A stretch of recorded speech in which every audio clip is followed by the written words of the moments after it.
Ya, selamat pagi sahabat Brit semuanya. Semoga semuanya selalu sehat dan berbahagia.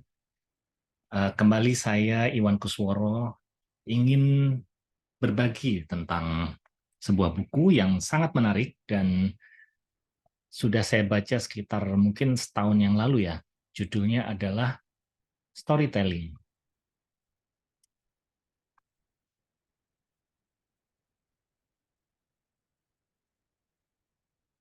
Oke, baik. Storytelling ini ditulis oleh Daniel Anderson dan eh, tagline dari buku ini adalah Manipulation of the Audience. Jadi bagaimana storytelling itu bisa kita gunakan untuk memanipulasi audiens, memanipulasi dalam konteks yang positif ya di sini ya.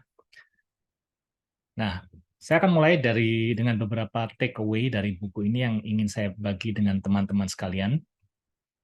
Yang pertama, kenapa sih storytelling itu penting? Kenapa sih kok kita kalau melihat orang yang jago banget melakukan storytelling, bercerita, itu bisa kita kayak terhipnotis. Kita kayak apa ya, terbawa dalam cerita yang disampaikan oleh orang tersebut sehingga kita lupa waktu kadang. Terkadang kalau dia udah selesai ceritanya, kok udahan sih ceritanya? Saya enjoy banget dengerin ceritanya. Nah, di sini di buku ini dibilang bahwa bahwa sebenarnya bahwa semua orang itu sebenarnya suka suka dengan cerita yang bagus, ya. Suka. Memang pada dasarnya manusia itu suka mendengarkan cerita. Dan semua orang itu semua orang dan semua hal ya, everybody and everything has a story. Bahkan kalau kan saya pegang gelas saya mungkin bisa bercerita bahwa, wah, saya dulu beli gelas ini pada saat di Starbucks lagi ada diskon, saya beli ini harganya 99.000, dan waktu itu saya sedang bersama teman saya dan kami ngobrol-ngobrol menikmati kopi menggunakan gelas ini. Ada banyak yang bisa kita ceritakan dari satu benda. Bagaimana kalau kita bicara tentang seseorang atau mungkin satu tim, satu perusahaan, itu pasti banyak sekali cerita yang bisa kita sampaikan. Kemudian cerita yang bagus itu selalu memiliki elemen inti, di mana elemen inti itu berupa truth ya. Truth ini kebenaran. Artinya walaupun dia cerita itu cerita fiksi, tapi pasti ada semacam insight atau takeaway yang bisa dibawa dari sebuah cerita. Lalu melalui storytelling kita juga bisa membangun apa ya, bonding. Bonding itu ikatan dengan si storytellernya.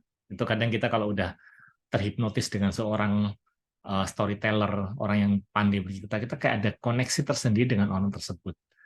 Dan poin berikutnya adalah storytelling itu merupakan seni yang paling tua di dunia ini.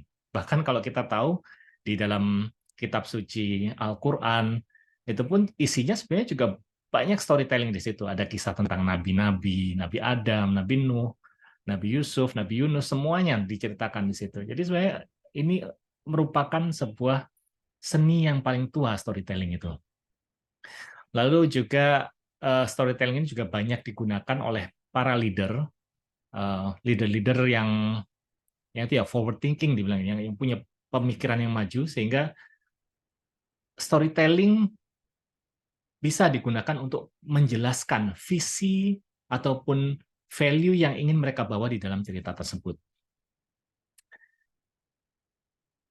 Saya ke halaman berikutnya, di sini juga dibilang bahwa dalam kita membuat sebuah story, itu yang paling efektif itu seringkali itu bukan kita menceritakan seorang yang inspirational hero sebutannya di sini. Misalkan saya bercerita, saya storytelling, saya menceritakan kisahnya si Steve Jobs. Mungkin orang nggak akan nyambung gitu loh. Wah, saya sama Steve Jobs kan jauh banget, pantas dia bisa hebat gitu. Dia kan Steve Jobs. Tapi akan lebih eh, erat koneksinya kalau kita bisa menceritakan orang-orang yang sekitar kita. Misalkan saya punya tetangga saya itu melakukan A, B, C dan sebagainya. Itu koneksinya lebih lebih lebih dapat karena eh, audiens akan merasa sebagai bagian dari orang yang diceritakan tersebut. Lalu eh, di sini juga disarankan pada saat kita melakukan storytelling itu jangan terlalu banyak menggunakan PowerPoint slide. slide PowerPoint itu hanya bikin orang ke distract atau teralihkan perhatiannya dari cerita yang kita mau sampaikan. Terus juga ya ini kalau kita udah pinter dalam membangun sebuah cerita yang terstruktur, itu orang akan lebih mudah percaya dengan kita. Dan tanda bahwa cerita kita itu powerful atau mungkin bagus banget, itu orang itu akan nggak segan-segan untuk menceritakan lagi ke temannya, ke orang lain. Jadi itu salah satu cara kita melihat apakah story kita itu bagus atau tidak. Nah, terus di sini juga ada tips bagaimana cara kita untuk membuat personal story. Jadi kalau saya mau menceritakan kisah tentang diri saya atau mungkin tentang pengalaman saya, kita mungkin perlu perhatikan 3 hal ini. Apa sih cerita yang saya ingin sampaikan? Terus kemudian kedua adalah apa yang ingin saya bawa, pesan yang ingin saya bawa dari cerita saya tersebut. Dan ketiga adalah apa outcome secara organisasional, secara outcome yang ingin didapatkan dari organisasi yang saya harapkan bisa tercipta dari hasil saya menceritakan kisah saya tersebut.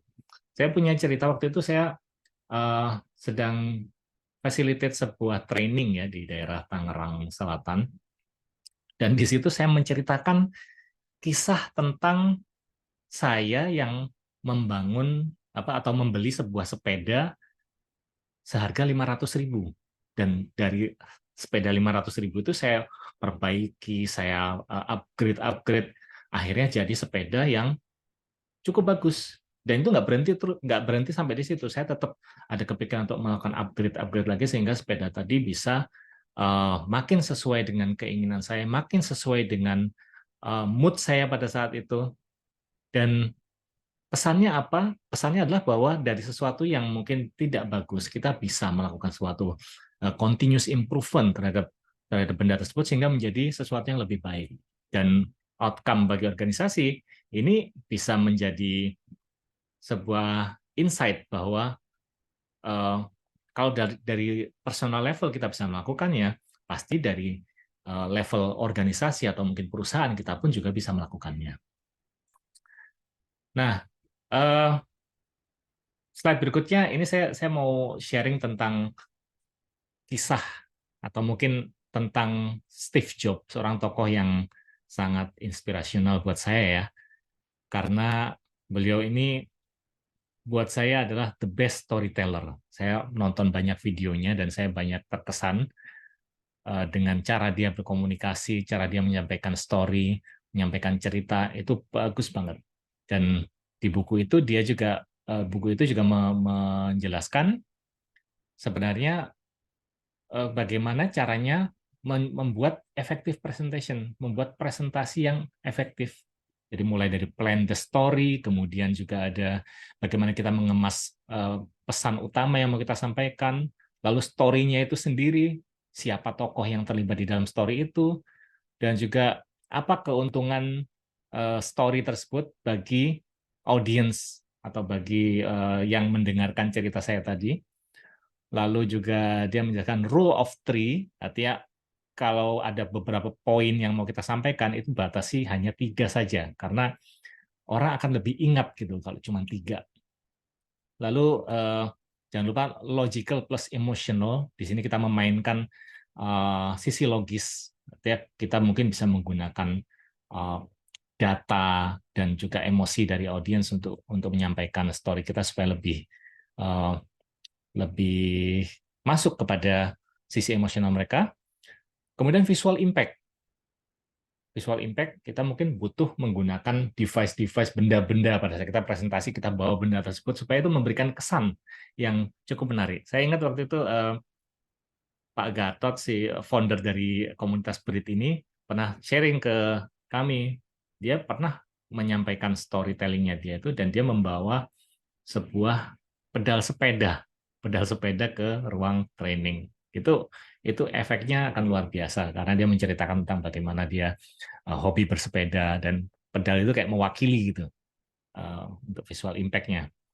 Kemudian numbers for the audience ini juga penting juga karena kadang-kadang kita harus menyampaikan data, dan penyampaian pengemasan angka-angka di dalam presentasi itu juga penting. Misalkan menggunakan grafik atau chart itu tips yang bisa kita gunakan juga untuk menarik perhatian audiens. Kemudian ada the emotional charge event, ini juga penting karena storyteller bisa mengemas ceritanya sehingga ada hal-hal yang di-keep di belakang sehingga orang menanti-nantikan ada apa di belakang ini nanti. Nah, itu penting. Terus kemudian ya yang terakhir adalah practice makes perfect. Kalau Steve Jobs itu kalau mau presentasi itu latihannya luar biasa. Latihan luar biasa. Kita nggak pernah tahu mungkin latihannya kayak gimana, tapi kalau dari buku biografinya Steve Jobs itu dia sangat-sangat perfeksionis dalam melakukan praktis untuk presentasi besarnya, entah itu dalam launching produk-produk seperti iMac atau mungkin juga iPhone, iPod, itu semuanya disiapkan dengan sempurna.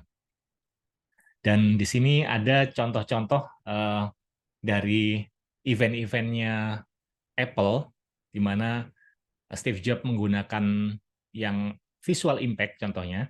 Dia waktu MacBook Air launch, dia datang masuk ke auditoriumnya itu membawa amplop. Orang nggak tahu isinya amplopnya apa. Begitu dia menyampaikan presentasi produknya, pada akhirnya dia mengeluarkan amplopnya itu ternyata isinya MacBook.